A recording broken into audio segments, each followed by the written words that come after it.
सुव्याप्तमें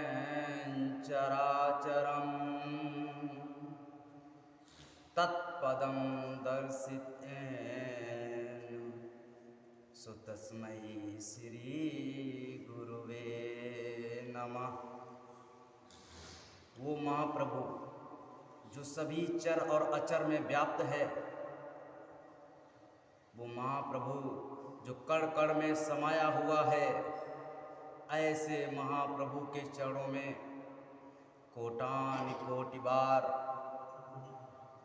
नमन और प्रणाम करते हुए परम पूज्य स्वामी जी महाराज बाबा जय गुरुदेव जी महाराज के चरणों में कोटान कोटि बार नमन प्रणाम करते हुए यह विनय विनती करते हैं कि हम सभी जीवों को अपने चरणों में लगाए रखें।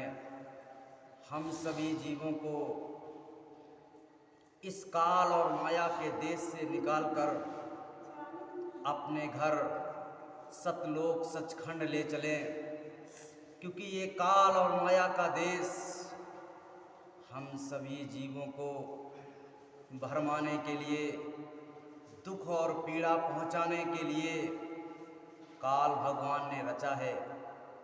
इसीलिए वो संत और महात्मा जब उस धराधाम से आते हैं तो हम सभी जीवों को इस धराधाम से निकाल करके, इस काल और माया के जाल से निकाल करके अपने घर सतलोक सचखंड का रास्ता दिखाते हैं, जीवों को सहारा देते हैं।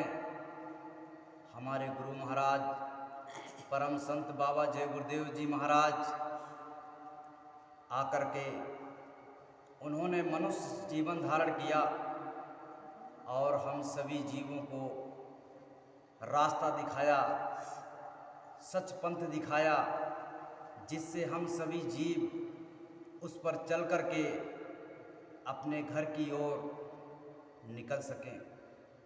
साथ ही साथ पूज्य महाराज जी के चरणों में कोटान कोटि बार नमन प्रणाम करते हुए यह विनय विनती करते हैं कि हम सभी जीवों को ऐसी ही दया दुआ बनाए रखें और हम सभी जीवों को यहाँ इस काल और माया के देश से निकालने के लिए ऐसी ही संभाल करते रहें।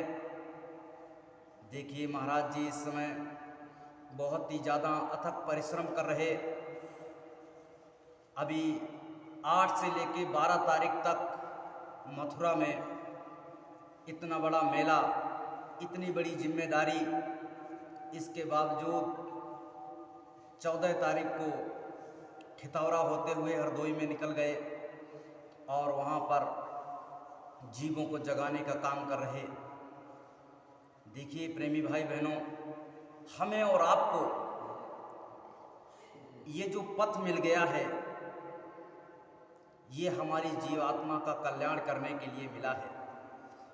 हमारे आप के अंदर में जो शक्ति काम कर रही है, जो ऊर्जा काम कर रही है, जिससे हमारा आपका ये शरीर चलायमान है, जिससे हम खा रहे, बोल रहे, बैठ रहे, देख रहे, वो ऊर्जा, वो शक्ति जब हमारे शरीर से निकल जाएगी तो हमारा शरीर ये मृतक पड़ा रहेगा। लोग इसे देखना पसंद नहीं करेंगे, उठा करके शमशान में जला दिया जाएगा या तो कब्र में गाड़ दिया जाएगा। तो वो जो शक्ति है, वो जो पावर है, हमें उसको देखना है, समझना है कि वो है क्या। संत और महात्मा वही तो रास्ता बता रहे कि वो जो पावर है, वो जो शक्ति है, उसे पहचानिए और उस शक्ति को पहचानने के बाद में वो मलिन कैसे हो गई, वो शक्ति हमें इस काल और माया के जाल से निकाल क्यों नहीं पा रही, क्या ऐसा कारण रहा। वो संत और महात्मा अपने वचनवाणियों में, अपने सत्संग में हम जीवात्माओं को बताते हैं। हमारी जो जीवात्मा है ये मलिन हो गई, कर्मों के बस आकर के मलिन हो गई। और यहाँ से निकलना तो चाहती है, लेकिन यहाँ की वस्तुओं को छोड़ना भी नहीं चाहती। जब तक हम और आप एक चीज को नहीं छोड़ेंगे, तब तक दूसरी चीज को ग्रहण नहीं कर सकते। एक व्यक्ति कभी भी दो नाव पे एक साथ में नहीं बैठ सकता। हमें और आपको यहाँ से निकलने के लिए, इस काल भगवान से के देश से निकलने के लिए सबसे पहले तो तैयार होना पड़ेगा कि हाँ, हम निकलना चाहते हैं। और जब निकलने के लिए हम और आप तैयार हो जाएं, तो उसके बाद में किसी संत महात्मा को ढूंढेंगे कि भाई अब हमें यहाँ से निकलने का रास्ता बता दीजिए। हम पूर्ण रूप से तैयार हैं कि हाँ, हम ये बार बार जन्म और मरण की दुनिया से बाहर निकलना चाहते हैं। हम चाहते हैं कि ये जो है बार बार जो दुख और पीड़ा, नरक और 84, ये स्वर्ग वैकुंठ, ये जो बार बार हमको मिल रहा और बार बार हम इसमें भरम रहे और बार बार यहाँ से हमें निकलना पड़ रहा। ये मनुष्य शरीर हमें करोड़ों करोड़ों बार मिला और इसके पहले नरक और 84 में भी हम करोड़ों करोड़ों बार गए, लेकिन हमें और आपको वो सच्चा रास्ता नहीं मिल पाया, क्योंकि हमारे अंदर में जागरूकता नहीं थी। हम लोग नरक और 84 में जा के थके नहीं थे, लेकिन इस बार हमारी जीवात्मा में थोड़ी सी जागरूकता आई। थोड़ा सा आप सोचा कि अब हमें इस दुख और पीड़ा से निकलना है, तो हमने बाबा जय गुरुदेव जी महाराज के चरणों में आकर के आरजू विनती की कि हमें यहाँ से निकाल लीजिए, हमें वो रास्ता बता दीजिए कि ये जीवात्मा यहाँ इस धराधाम से निकल करके अपने घर वापस कैसे जाएगी, क्योंकि हम और आप कर्मों के बस होकर के यहाँ पर फंस गए हैं। वो जो डोरी थी, नाम की डोरी, जो हमें और आपको वो नाम की डोरी ऊपर से आ रही थी, जिसको हम लोग पकड़े हुए थे, वो नाम की डोरी हमारी और आपकी छूट गई।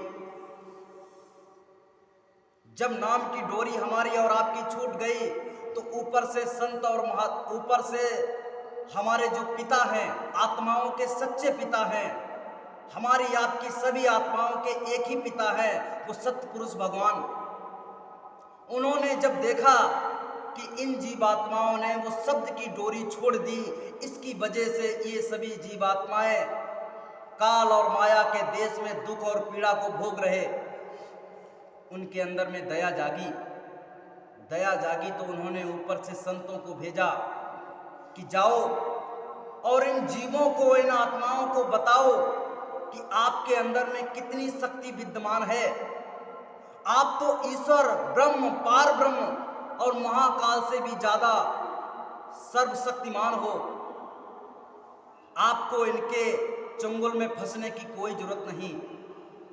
लेकिन जब ऊपर से संत और महात्मा आए, इस कलयुग में गुरु महाराज बताते हैं कि सबसे पहले जो महात्मा आए वो श्री कबीरदास जी आए। उन्होंने आकर के जीवों को जगाना शुरू कर दिया। गुप्त रूप में पहले संत बहुत ज्यादा थे और हमेशा रहेंगे, लेकिन स्पष्ट रूप में सबसे पहले श्री कबीरदास जी आए और उन्होंने जीवों को जगाना प्रारंभ किया। जब जीवों को जगाना प्रारंभ किया तो ये जो जीव हैं, ये इस माया में लिप्त हो गए।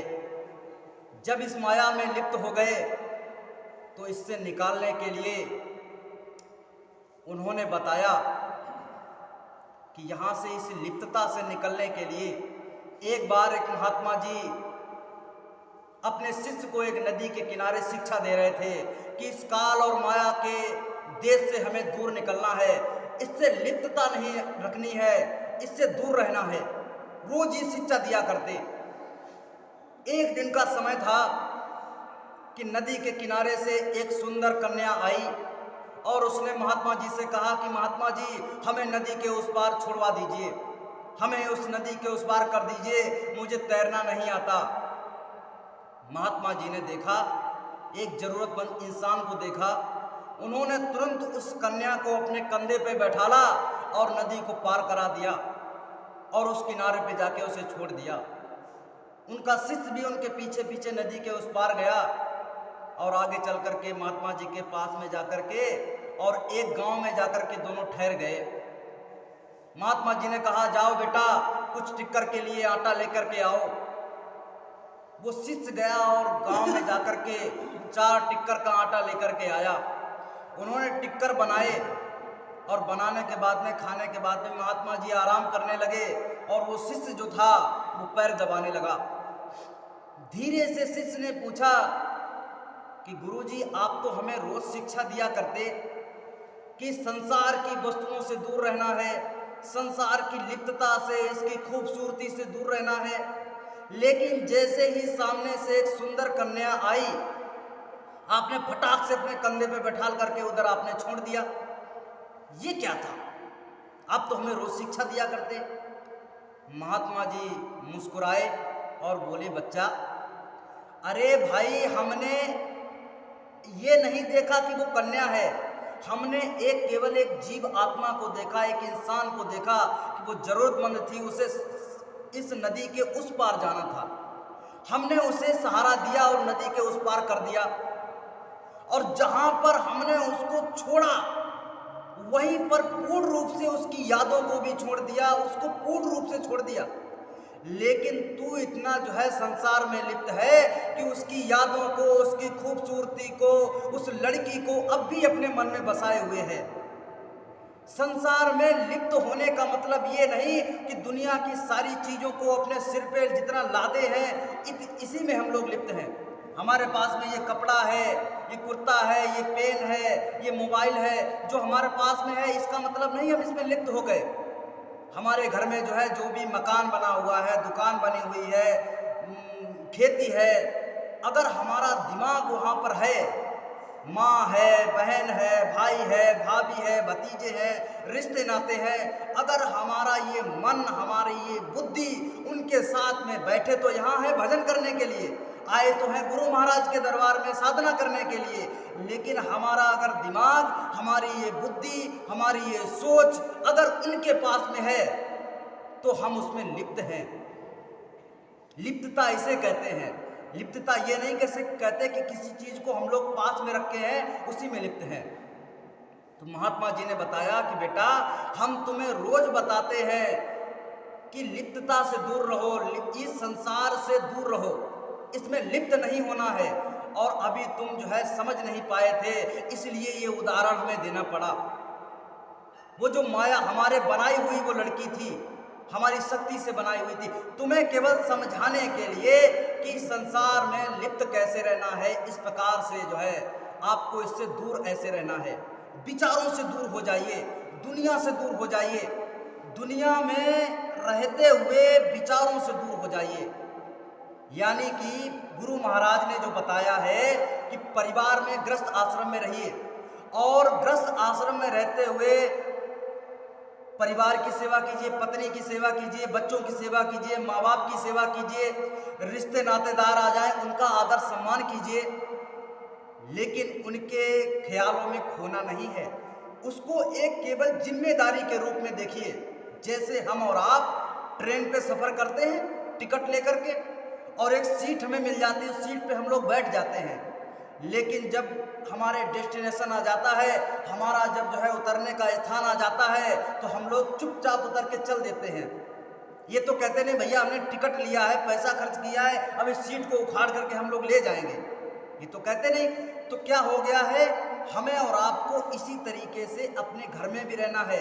ये देखना है कि भैया हमारी पत्नी है, इसकी जिम्मेदारी है, हमारी इसका जो है पालन पोषण करना है। ये बच्चे हैं, इनकी हमें जिम्मेदारी है, इनकी फीस, इनका पढ़ाई लिखाई का हमें काम करना है। हमारे माँ बाप हैं, इन्होंने हमें पाला पोसा, इनके खाने पीने का, रहने का प्रबंध करना है। ये हमारी जिम्मेदारी है, और जिम्मेदारी के रूप में उसके करके, और इसके बाद सुबह, दोपहर, शाम जब भी हमें समय मिल जाए, हमें उस परम पिता परमात्मा की याद में लगना है। उन्होंने जो बताया है गुरु महाराज ने हमें और आपको, उस रास्ते पे कदम दो कदम चल करके उस रास्ते के मंजिल को थोड़ा कम करना है। यही हमारा और आपका काम है। इसीलिए हमें और ये मनुष्य शरीर मिला है। कहा गया है कि ये देवताओं को भी दुर्लभ है। हम लोग बहुत सुनते हैं सत्संगों में, देवताओं को भी दुर्लभ है। सुनने से काम नहीं चलेगा। अगर देवताओं के लिए भी दुर्लभ है तो हमें और आपको तो रात दिन लगना चाहिए कि भैया एक एक श्वास जो निकलती जा रही, ये तो इतनी कीमती है कि दुनिया का सारा धन अगर इकट्ठा कर दिया जाए और कहा जाए एक सांस को वापस ला दीजिए तो नहीं लाया जा सकता। तो हमें और आपको ये समझने की जरूरत है कि ये जो हमारा समय है, ये जो पल पल का समय निकलता चला जा रहा, इसको पूर्ण रूप से हमें पकड़ करके और इस पे पूरा उपयोग करके अपने घर की ओर चलना है। देखिए प्रेमी भाई बहनों, एक बार की बात है, एक महात्मा जी एक रास्ते से चले जा रहे थे। जाते जाते एक आगे गांव मिला। उस गांव में बहुत दुखी लोग रहते थे, बहुत ही दुखी लोग थे। दुख और पीड़ाओं से, परिवार से, हर चीज से दुखी थे, एकदम तड़प रहे थे। उस परिवार के लोगों ने जैसे ही महात्मा जी को देखा, उन्होंने, जब हम और आप कहीं ना कहीं दुखी होते हैं, कहीं ना कहीं कोई तकलीफ होती है, तब किसी न किसी देवता के पास में, किसी न किसी महात्मा के पास में भागते हैं। जब तक हम सुखी रहेंगे, जब तक हम संपन्न रहेंगे, जब तक हमारे शरीर में किसी भी प्रकार की पीड़ा नहीं होगी, तब तक हम इस परिवार में और इस दुनिया के माया जाल में लिप्त बने रहेंगे। इसी में खोए रहेंगे कि इसी में सारी शांति है, सारा सुख है। जब यही परिवार के लोग, जब यही जिसमें हम लिप्त हैं, यही चीजें हमें दुख पहुंचाना प्रारंभ करती हैं, तब वहां से हम भागते हैं कि भैया आप यहाँ से भागो, ये चीजें बड़ी बुरी हैं, ये काल और माया का देश है। तब याद आता है ये काल और माया का देश है। और हम लोग जो है संत महात्माओं के चरणों में, भगवान के चरणों में, मंदिरों में, शिवालयों में, मस्जिदों में भागना शुरू कर देते हैं, गिरजाघरों में। वो जब उस गांव में सारे के सारे लोग इतने दुखी थे कि महात्मा जी को जैसे ही देखा तो भाग करके उनके चरणों में आके गिर गए। अरे महात्मा जी दया कर दीजिए, महात्मा जी दया कर दीजिए, हम लोग बहुत ही दुख और पीड़ा से पीड़ित हैं। एक पल के लिए शांति नहीं है। न बच्चा खाना दे रहा, बच्चा कह रहा कि हमारे माँ बाप हमें सता रहे, चारों तरफ कोलाहल मचा हुआ, पत्नी पति से दुखी, पति पत्नी से दुखी, यानी हर तरफ से एक दूसरे से सब लोग दुखी, सब लड़े मरे जा रहे, कटे जा रहे। महात्मा जी ने कहा अच्छा तो निजात पाना चाहते हो दुख और पीड़ा से? कि हाँ महात्मा जी निजात पाना चाहते हैं, हम इस दुख और पीड़ा से निकलना चाहते हैं। आप कोई उपाय कर दीजिए, आप कोई मंत्र मार दीजिए, आप कोई ऐसा कुछ कर दीजिए, ऐसा कोई हवन कर दीजिए जिससे हमारी दुख और पीड़ाएं खत्म हो जाएं, हमको सुख और शांति प्राप्त हो जाए। तो देखिए प्रेमी भाई बहनों, सुख और शांति बहुत बड़ी चीज है। अभी इसको दोबारा से बताएंगे। सुख और शांति जो है, एक व्यक्ति था, वो अपने घर से निकला सुख और शांति को प्राप्त करने के लिए। गुरु महाराज ने बताया कि इस संसार में किसी भी व्यक्ति को सुख और शांति प्राप्त नहीं हो पाई, चाहे वो अवतारी शक्तियां हों या यहाँ पर बड़े बड़े राजे महाराजे हों, सेठ साहूकार हों, किसी को आज तक सुख और शांति इस धराधाम पे ना मिली है, ना कभी भविष्य में मिल सकेगी। एक इंसान था, वो अपने घर से निकला सुख और शांति की खोज में। वो सर्व संपन्न था, उसका अच्छा परिवार था, अच्छा घर था, अच्छा रहने का व्यवस्था थी, सोफे हर प्रकार की व्यवस्थाएं घर में थी, पैसा था, लेकिन उसको सुख और शांति प्राप्त नहीं हो पाई। जब सुख और शांति प्राप्त नहीं हो पाई, वो रोज शाम को सोता और केवल एक ही बात को सोचता रहता कि हमें केवल, हमारे पास सारी साजो सामान तो है, लेकिन जो सुख होता है, जो शांति होती है, रात को नींद नहीं आ पा रही, ये कैसे प्राप्त करेंगे। उसने क्या किया, अपने घर से निकल दिया कि जब तक हमको सुख और शांति प्राप्त नहीं होगी तब तक हम घर पे वापस नहीं आएंगे। वो अपने घर से निकल के और जाकर के एक जंगल में पहुंचा, वहां थक गया, एक बरगद के पेड़ के नीचे जो है बैठ गया। जब बरगद के पेड़ के नीचे बैठ गया, वहीं पर वो जो भोजन लाया था, अपने घर से एक पोटली बना के लाया था, उसमें उसके पहनने के लिए कपड़े थे, जाड़े के लिए कपड़े थे, उसमें उसका तेल था, लगाने के लिए साबुन था और दवाई थी अगर कहीं कोई बीमार हो जाए। यानी कि ज़रूरत की सारी चीज़ें वो एक पोटली में बांध कर और अपने सिर पे लाद करके वहाँ पर पहुँचा था। उसी में से उसने खाना निकाला और खाने लगा। खाना जब खाने लगा तो उधर से क्या हुआ, कुछ समय के बाद में एक महात्मा जी आए और एक महात्मा जी आकर के वहीं पर ठहर गए, बैठ गए। जब महात्मा जी आकर के वहाँ पर बैठ गए तो उसने जब गर्दन घुमा के देखा कि महात्मा जी बैठे, यानी इनको तो मालूम होगा, ये जंगल में रहते हैं, इनको तो मालूम होगा सुख और शांति कैसे प्राप्त की जा सकती है। जब उसने सुख और शांति के बारे में महात्मा जी से कहा कि महात्मा जी, हम घर से निकले हैं सुख और शांति को प्राप्त करने के लिए, आप कोई ऐसा रास्ता बता दीजिए जिससे हमें सुख और शांति प्राप्त हो जाए। हम घर से सर्व संपन्न हैं, हमारे घर पे किसी भी प्रकार की कोई भी कमी नहीं है, सारे रिश्ते नाते हैं, सारा धन दौलत हर चीज़ है, लेकिन सुख और शांति प्राप्त नहीं हो पाई, बस इसी चीज़ की कमी है। महात्मा जी मुस्कुराए और वहाँ से उठ के चल दिए। महात्मा जी मुस्कुरा के जब उठ के चल दिए, वो समझ गया कि इनको कुछ ना कुछ तो मालूम है। उसने तुरंत अपनी पोटली को समेटा और अपने सिर पे रखा और महात्मा जी के पीछे पीछे भागने लगा। दौड़ता हुआ जा रहा कि महात्मा जी रुक जाओ रुक जाओ रुक जाओ। महात्मा जी आगे आगे चले जा रहे। जब महात्मा जी ने समझ लिया कि ये बिल्कुल अलस्त हो गया, थक गया है, तो महात्मा जी एक पेड़ के छांव के नीचे बैठ गए। उसने भी अपनी पोटली डाली और वहाँ हाँफते डांपते बैठ गया। कह रहे महात्मा जी, आपको शायद मालूम है सुख और शांति कैसे प्राप्त हो सकती है, आप बता नहीं रहे, आप बता दीजिए, हम पे कृपा कर दीजिए। महात्मा जी ने कहा कि अच्छा, सुख और शांति को प्राप्त करना चाहते हो, लेकिन सुख और शांति को वही व्यक्ति प्राप्त कर सकता है जो इस संसार से अपनी मुट्ठियों को खोल देगा। जब तक आप इस संसार की चीजों को अपने हाथों में ऐसे करके मुट्ठी बांधे रहेंगे, जैसे एक बंदर होता है सुराही में अपना हाथ डाल देता है और जब तक वो चने का लालच रहता है तब तक उसका हाथ उस सुराही से बाहर नहीं निकल सकता। तो जब तक अपनी ये संसार की बाहर की जो चाहते हैं आपकी, इनको जब तक आप अपनी मुट्ठी नहीं खोलोगे तब तक आप सुख और शांति को प्राप्त नहीं कर सकते। तो उसने कहा क्या करें कि सबसे पहले तो आप अपने प्रारब्ध पर भरोसा कीजिए कि जो आपके प्रारब्ध में लिखा है वो आपको मिलके ही रहेगा। आप ये जो पोटली लाद के घूम रहे हो आगे की भविष्य की, ये हम कर लेंगे, हमें अगर बीमार हो गए तो ये कर लेंगे, अभी का जो आपका समय है उसमें आपको अपना समय का उपयोग करना चाहिए। भविष्य आएगा, आप अगर अच्छे कर्म कर रहे हो तो आपका अच्छा भविष्य आएगा, आप अगर बुरे कर्म कर रहे हो तो आपका बुरा भविष्य आएगा, इसमें कोई भी रोक नहीं सकता। बस आज पे भरोसा रखिए, अगर आपने आज अच्छा किया है तो कल आपका अच्छा आएगा। अगर आपने आज किसी का बुरा किया है, आज आपने किसी की निंदा की है, आज आपने किसी का कुछ गलत कर दिया, तो भविष्य में आज नहीं तो कल हम आप क्या सोचते हैं, सात दीवारी के अंदर कहीं छुप करके उसकी बुराई करेंगे, उससे ईर्ष्या करेंगे, उसका बुरा कर देंगे, उसकी चोरी कर देंगे, सोच रहे कोई देख नहीं रहा। लेकिन गुरु महाराज बताते कि भाई देखने वाला तो उजाले में बैठा है, वो सब कुछ देख रहा, और जिस समय इस शरीर से आप निकल करके जाओगे उस धर्मराज की कचहरी में, और आप तो कहोगे कि भैया हमने ऐसा कुछ नहीं किया, वो कहेगा आपने ये कर्म किया, आप कहोगे नहीं किया, वो दिखा देगा भैया ये देखो किया, आप तो कहोगे हम तो छुप के किया था, इन्होंने कैसे देख लिया।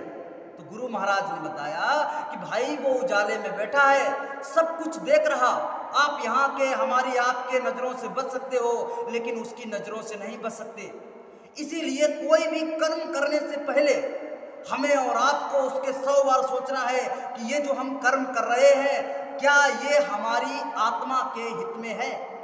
इस शरीर के हित में तो हो सकता है, इस संसार के हित में तो हो सकता है, इस परिवार के हित में तो हो सकता है, लेकिन ये सोचना है हमें और आपको कि ये हमारी आत्मा के हित में है, क्योंकि आत्मा हमारी अजर अमर है। आज नहीं तो कल 10, 20, 50, 100 साल में ये शरीर तो छूट जाएगा। कितनी बार छूट गया, कितनी बार हम राजे महाराजे बने, कितनी बार हमने करोड़ों अरबों की और संपत्ति को जमा किया, लेकिन वो सब छूट गया, ये भी छूट जाएगा।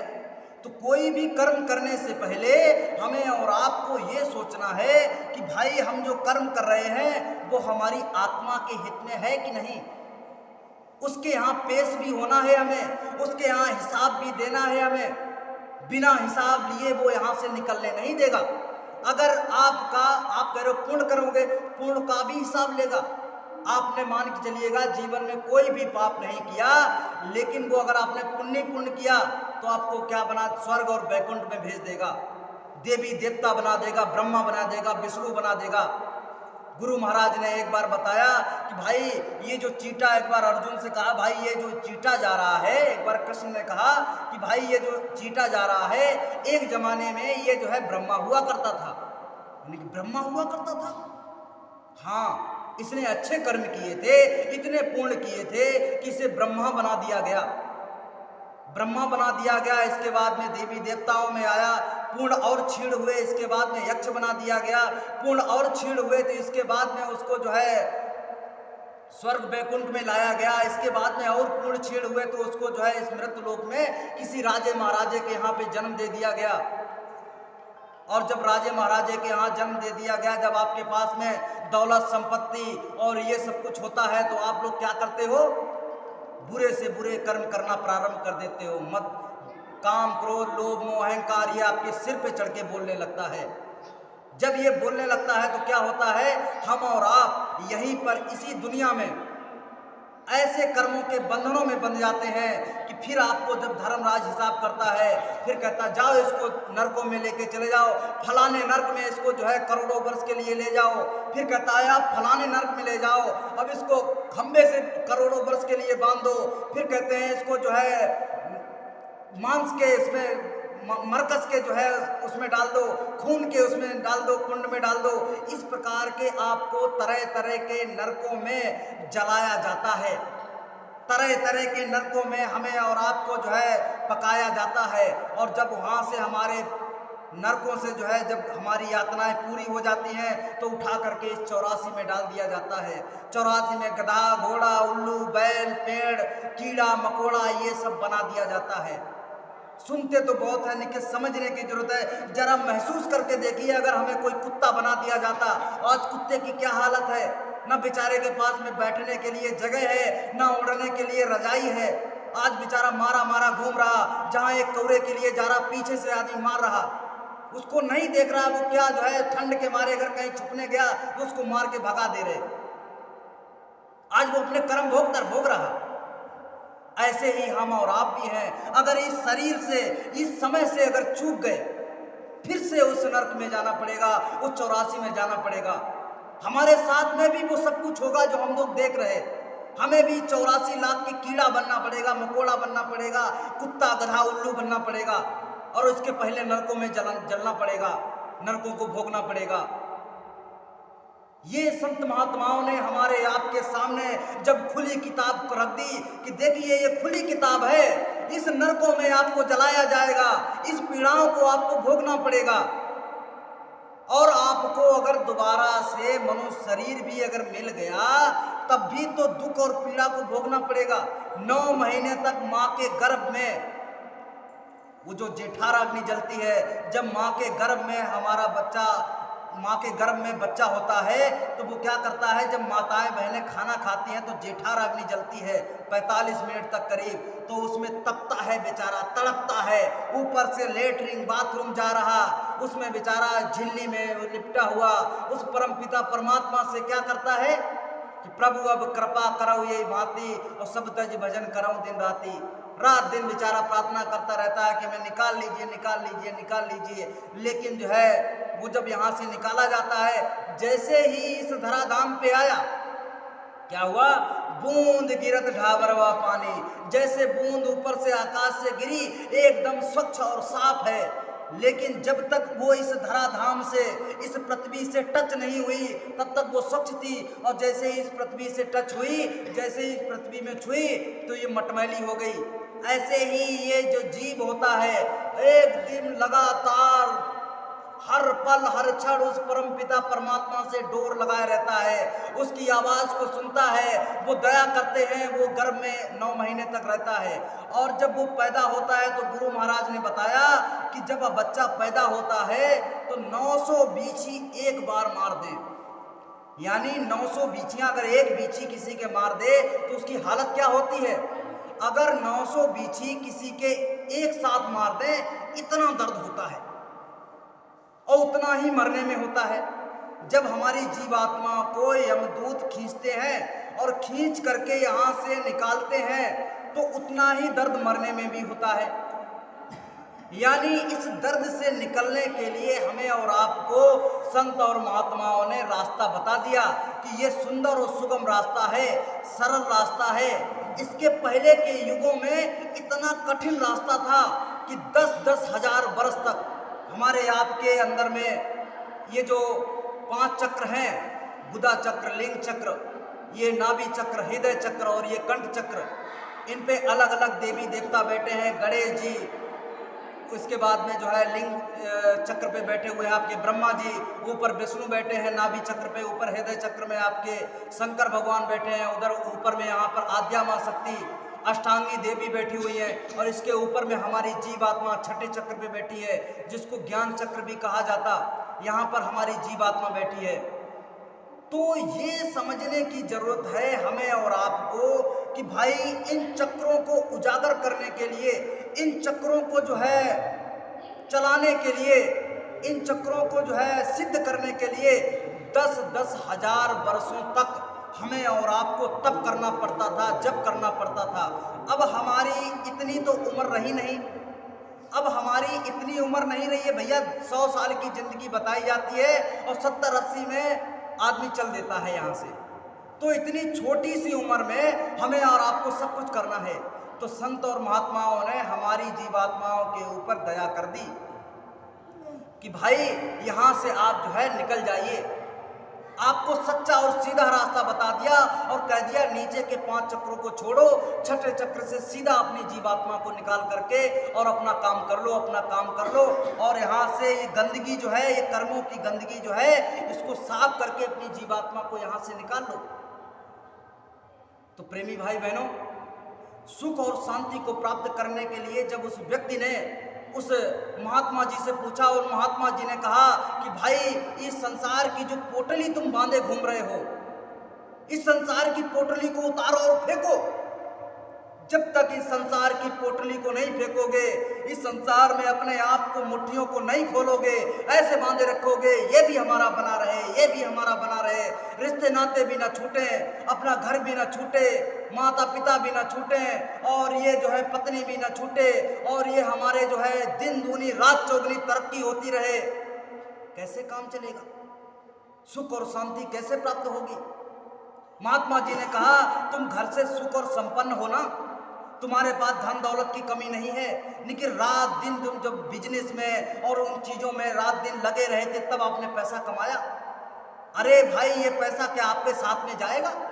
गुरु महाराज ने कहा कि उतना काम कीजिए कि आपका शरीर स्वस्थ बना रहे, आप अपने परिवार की देखभाल कर सकें और इसके बाद जो समय आपका बचे उसमें दुनिया भर की चिंता करने की जरूरत नहीं। उस समय को अपनी जीवात्मा के कल्याण के लिए, और इस जीवात्मा ने जो उस नाम की डोरी को छोड़ दिया, उस डोरी को पकड़ने के लिए रात दिन लगा देना है कि हाँ भाई उस डोरी को जो छोड़ दी है नाम की डोरी, उस डोरी को पकड़ लें। एक बार अगर वो डोरी हाथ में आ गई दोबारा से जो छूट गई है तो ऐसे काम होता है।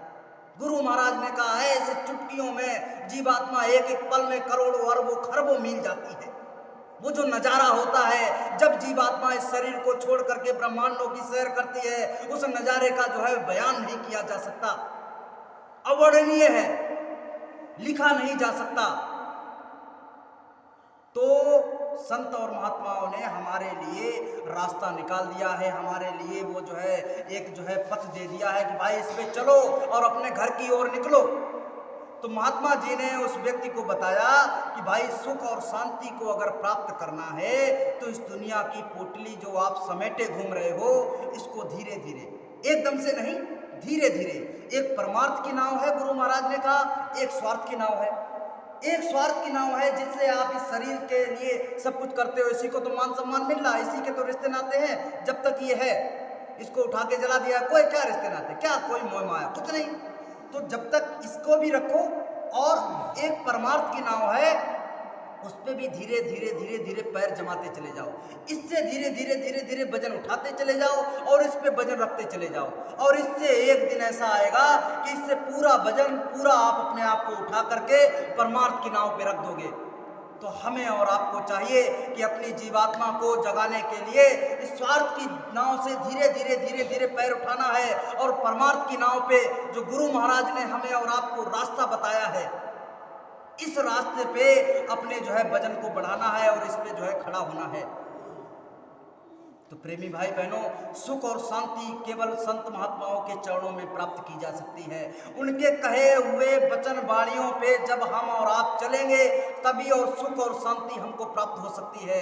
अन्यथा इस दुनिया में आप कुछ भी प्राप्त कर लीजिए, आप प्रधानमंत्री बन जाइए, आप राजे महाराजे बन जाइए, आप दुनिया के जो है सबसे बड़े आदमी बन जाइए, लेकिन आपको सुख और शांति प्राप्त नहीं हो सकती।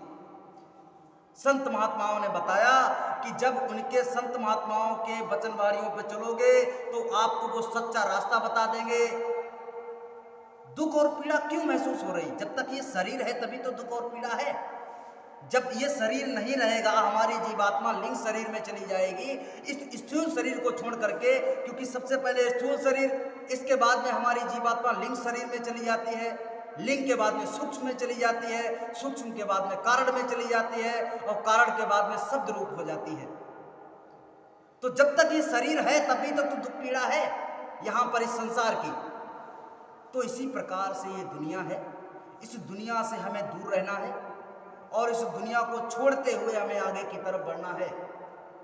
तो प्रेमी भाई बहनों, देखिए, ये जो काल रूपी दुनिया है, ये हमारी जीवात्मा को इस सांसों को ठगने के लिए लगातार प्रयत्नरत है। लगातार इसकी जो काल की शक्तियां हैं, वो लगातार अपना काम कर रही, हमारी अमोलक चीज को ठग रही हैं। अमोलक चीज क्या है? अमोलक चीज है हमारी श्वासें। हमारी श्वासें जो एक एक निकल रही हैं, इनको मोह में, माया में, इस संसार को बटोरने में ये जो लगाए जा रहे हैं, जितनी भी लगा देंगे, जितनी भी लगा देंगे, ये सारी की सारी सांसें हमारी क्या रही? व्यर्थ जा रही। सार्थक सांसें कौन कौन सी हैं हमारी? जिनको हमने गुरु महाराज के चरणों में लगा दिया, सेवा में लगा दिया, सत्संग में लगा दिया, साधना में लगा दिया, वही हमारी आपकी सार्थक सांसें हो गई। तो प्रेमी भाई बहनों, हमें इस चीज को समझना चाहिए कि इस श्वासों का हमें जो है सही सही उपयोग करना है, और इस पे सही रास्ते पे जब हम चलना प्रारंभ करेंगे तो हमें और आपको दुख पीड़ा नहीं होगी। तो वहीं पर दोबारा से आ जाते हैं कि वो महात्मा जी जब वहां पर उस गांव वालों को देखा, वो गांव वाले जब उनके चरणों में पड़े हुए थे कि भाई महात्मा जी, हम दुख पीड़ा से बहुत ज्यादा पीड़ित हैं, हमें जो है अब बता दीजिए कैसे सुख शांति मिलेगी और हमें इससे निकालिए। तो महात्मा जी ने कहा, कितनी देर में निकलना चाहते हो? भाई समय तो कुछ होगा ना, कितनी देर में निकलना चाहते हो? तो उन्होंने कहा, ऐसा कीजिए 1 घंटे में निकाल दीजिए। अब हम पे सहा नहीं जाता, क्योंकि जब देरी हो जाती तो लोग भगवान तुरंत बदल देते हैं। इस समय इस संसार में क्या चलन चल रहा है कि अगर शंकर भगवान के मंदिर में गए और उन्होंने कहा हमारी नौकरी लग जाए, 1 साल तक खूब उन्होंने प्रयत्न किया और नौकरी नहीं लगी, ये भगवान ठीक नहीं है, ये नौकरी नहीं दिखला पाएगा, इसके अंदर हमें लगता है अब शक्ति नहीं रही, अब ऐसा करो बजरंग बली की पूजा करेंगे। अब बजरंग बली की पूजा करना शुरू कर दिया। अब बजरंग बली की 1 साल करी और 1 साल के बाद में जब जो है नौकरी नहीं लगी, यार हमें लगता है बजरंग बली में भी अब दम नहीं रही, अब ऐसा करो वो 9 देवी आ रही, अब जो है उनकी अष्टांगी देवी जो है 9 देवी इनकी पूजा करते हैं, दुर्गा माता की पूजा करते हैं, इनमें बहुत शक्ति है, ये हमें नौकरी दिलाएंगी। अरे भाई, इस संसार में कोई कुछ नहीं दिलाता, आपके कर्म आपको सब कुछ दिलाते हैं। जैसा आप कर्म करोगे, जैसी आप मेहनत करोगे, उसी के अनुसार आपको परिणाम मिलेगा। कोई देवी देवता थोड़ी आपका पेपर करने आएगा, कोई देवी देवता आपकी दौड़ निकालने थोड़ी आएगा, कोई देवी देवता आपको जो है कुछ देने के लिए थोड़ी आएगा। आपके आगे थाल लकी आप कहो भैया हम जो है अफर जाए, हमारा पेट भर जाए, हमारा पेट भर जाए, आप बुलाइए सारे देवी देवताओं को, कोई नहीं आएगा। आप उठा के खाओगे तभी आपका पेट भरेगा। तो कहने का मतलब ये है कि हमारे जो कर्म हैं, तो उन्होंने महात्मा जी ने कहा 1 घंटे में निकलना चाहते हो?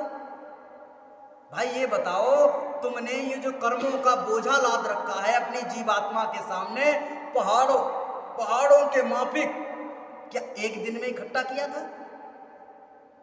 हम तुम्हें देख पा रहे कि करोड़ों अरबों जन्मों का है।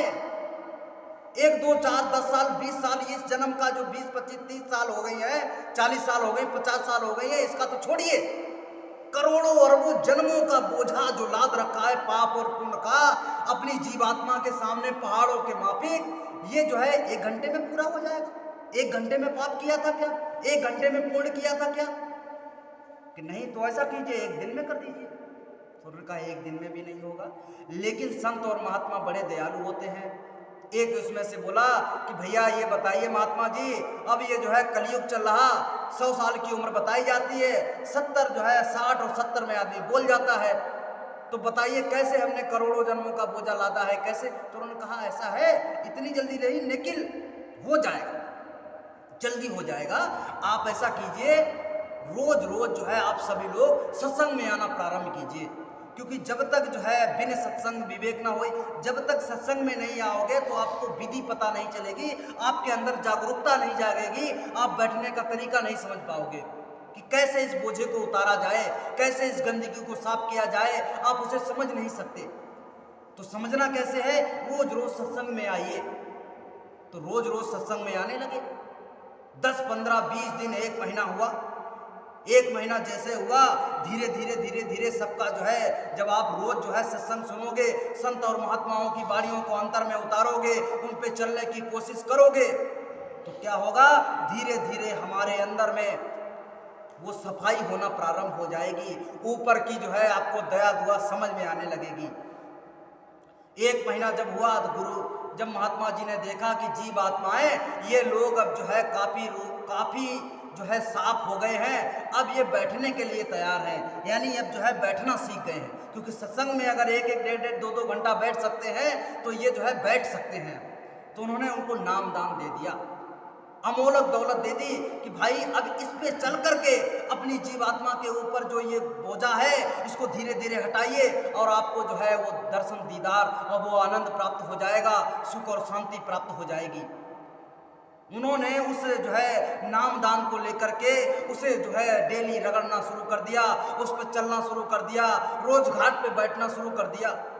धीरे धीरे धीरे धीरे समय जो है कुछ समय व्यतीत होने के बाद में क्या हुआ कि वो जो है जीवात्माओं के अंदर में दीपक जलने लगा, वो गंदगी साफ हो गई। दीपक जैसे ही जला, वो महात्मा जी के पास में दौड़े दौड़े आए, बोले महात्मा जी, अरे भाई दीपक जल गया, उजाला हो गया, और ये सारा का सारा अंधेरा जो हमारे अंदर में विद्यमान था, सारा अंधेरा साफ हो गया। अरे भाई दीपक जल गया, उजाला हो गया, बहुत आनंद आ रहा। महात्मा जी ने कहा चुप रहो, बर्दाश्त करो और मेहनत करो। धीरे धीरे धीरे धीरे आपके अंदर में वो शक्ति, वो पावर, फिर उन्होंने बताया कि आपकी जीवात्मा में 16 सूर्यों का प्रकाश है, अथाह शक्ति विद्यमान है। धीरे धीरे अपनी शक्ति को वापस लाओ और उस नाम की डोरी को पकड़ के यहाँ से अपने घर निकल चलो। वो सच्चा देश है, वहाँ न जन्म है, न मरण है, न दुख है, न पीड़ा है। वो ऐसा अखंड देश, ऐसे देश के हम लोग रहने वाले। तो हमें और आपको, अब देखो समय हो रहा, ज़्यादा ही हो गया, हमें और आपको बहुत ही ज़्यादा रूप में परिवार की जिम्मेदारियों को निभाते हुए, बाल बच्चों की सेवा करते हुए, माता पिता का ख्याल रखते हुए, सभी का जो है ख्याल रखते हुए, सभी की जिम्मेदारियों को निभाते हुए, सुबह शाम दोपहर रात जब भी समय मिल जाए अपनी जीवात्मा के लिए, अपनी जीवात्मा के कल्याण के लिए एक एक श्वास को लगाना प्रारंभ कर दीजिए। यही हमारा और आपका लक्ष्य है। इसीलिए हमें और आपको ये मनुष्य शरीर प्राप्त हुआ। आज नहीं तो कल, आप कितना इकट्ठा कर लीजिए, आज नहीं तो कल ये शरीर छूटते ही सब कुछ यहीं पर रह जाएगा। ये जब बात हमारे दिमाग में रहेगी तो हम और आप जो भी काम करोगे बहुत सोच समझ के करोगे, है ना। तो हमें और आपको अपने संत महात्माओं के चरणों में रहना है। गुरु महाराज की वचन वाणियों को हमेशा, यहाँ पर कोई ज्ञानी नहीं है, जैसे आप वैसे हम। यहाँ पर सिर्फ और सिर्फ हम और आप केवल मिलकर के क्या करते हैं, हम भी याद दिला रहे अपने आप को, आप भी याद दिला रहे अपने आप को कि गुरु महाराज ने क्या बताया। उन्हीं के सारे शब्द हैं, इतने अथाह शब्द हैं कि अगर हजारों हजार साल तक बोलते रहोगे तो शब्द कम नहीं होंगे। गुरु महाराज के ये सारे शब्द हैं, केवल हम और आप मिलकर के इनको याद करने की कोशिश करते हैं कि हमारे गुरु महाराज ने क्या बताया। हम सब बराबर हैं। तो प्रेमी भाई बहनों, अगर हमारे कहने सुनने में किसी भी प्रकार की त्रुटि हो गई हो, कोई गलती हो गई हो तो उसे क्षमा कर दीजिएगा। लेकिन गुरु महाराज के जो शब्द हैं उनको पहले सुनिएगा, फिर समझिएगा कि ये शब्द हमारे जीवन में कितना उपयोगी है, कितना महत्व रखते हैं। और फिर जब समझ जाओ कि ये शब्द हमारे जीवन में कितना महत्व रखते हैं, फिर उन शब्दों को अपने जीवन में उतार लीजिए और उन पर चलने की कोशिश कीजिए, तभी हमें और आपको लाभ मिलेगा। प्रेमी भाई बहनों, अब समय हो रहा, इसके बाद में दूसरी क्रिया होगी। भोजन प्रसाद भंडारों में तैयार है, तो सभी लोग जो है भोजन प्रसाद करेंगे। और उस, अब देखिए सर्दी का समय है, हम और आप ज़्यादा से ज़्यादा अपने कम्बल ओढ़ लीजिए। और ऐसे लंबी रात होती है, जितना ज़्यादा हो सके उस मालिक की याद में जो है अपनी सांसों को, अपने जीवन को बिताएंगे, उतना ज़्यादा अच्छा रहेगा।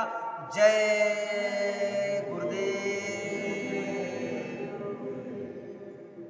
अब सभी लोग सामूहिक आरती करेंगे।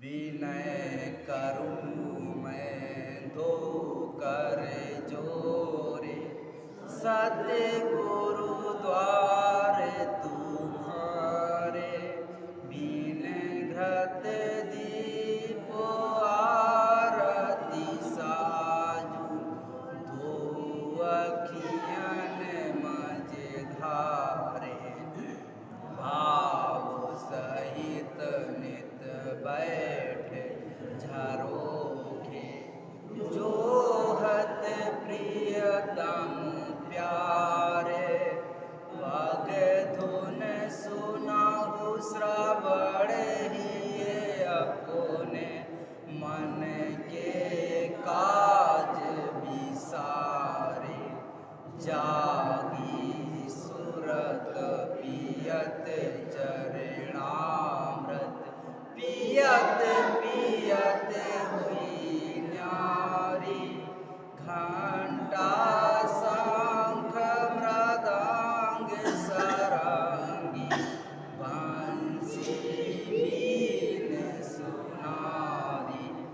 जय गुरुदेव जी की आरती करते, गावत जय जयकार, विनय करूँ मैं दो कर जोरे, सतगुरु द्वार तुम्हारे, मालिक द्वार तुम्हारे, दाता द्वार तुम्हारे, समर्थ द्वार तुम्हारे। जय गुरुदेव। बाबा जय गुरुदेव जी महाराज का कहना है, बाबा जय गुरुदेव जी महाराज का कहना है, हाथ जोड़कर विनय हमारी, पूज्य महाराज जी की प्रार्थना, हाथ जोड़कर विनय हमारी। प्रेमी भाई बहनों, हम और आप तो सच्चे रास्ते पे आ चुके हैं, शुद्ध शाकाहारी हैं। संत महात्माओं ने हमें रास्ता भी दे दिया। अब हमारी आपकी जिम्मेदारी है कि हमें और आपको दूसरे लोगों को भी शुद्ध शाकाहारी बनाने की कोशिश करनी है, उनको सही शिक्षा देने की कोशिश करनी है। अगर एक दो जीव भी हमारे आपके अगर हाथ से जो है शुद्ध शाकाहारी हो गए, सही पथ पे आकर के खड़े हो गए, तो उनकी भी जीवात्मा का कल्याण हो जाएगा। और हमारे गुरु महाराज के जो उन्होंने एक रास्ता बनाया, जिसके लिए रात दिन उन्होंने प्रयत्न किया कि सब लोग शुद्ध शाकाहारी हो जाएं और सही मार्ग पे चलें, उस पे हम लोग जो है कुछ गुरु महाराज की वचनवाणियों पे चल जाएंगे। आप सभी लोग गुरु महाराज के आगे मत्था टेक लेंगे, अपने कर्मों की माफ़ी मांग लेंगे। इसके बाद सभी लोग अपने जो है भंडारों में जा कर के भोजन प्रसाद को ग्रहण करेंगे। और सुबह जब प्रार्थना, सुमिरन, ध्यान, भजन और जो है सत्संग की घंटी लगेगी तो सब लोग आ जाइएगा। जय गुरुदेव।